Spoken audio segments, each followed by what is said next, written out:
कर्जमाफीची घोषणा केलेली आहे, पण प्रत्यक्षात कधी लागू होईल आणि ज्यांचं 2 लाखाच्या वरचं कर्ज आहे त्या बाबतीत स्पष्टता आहे ते असं आहे की आता मी घोषणा केलेली आहे, त्यामुळे त्याबद्दल कोणाचे मनात संभ्रम नाही.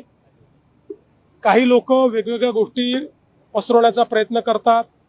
कोणी म्हणतं राष्ट्रीयकृत बँकेची होणार नाही, कोणी म्हणतं जिल्हा बँकेची होणार नाही, कोणी म्हणतं या सोसायटीची होणार नाही, कोणी म्हणतं त्याची होणार नाही.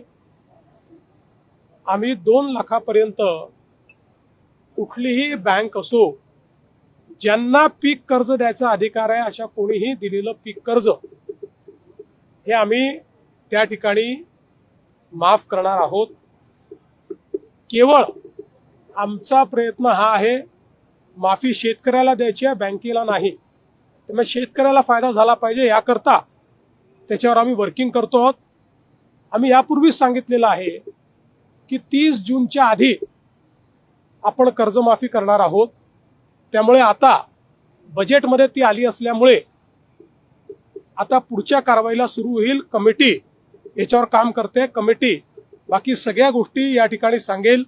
एवढंच सांगतो, जुन्या कुठल्याही कर्जमाफीपेक्षा चांगली ही कर्जमाफी असेल.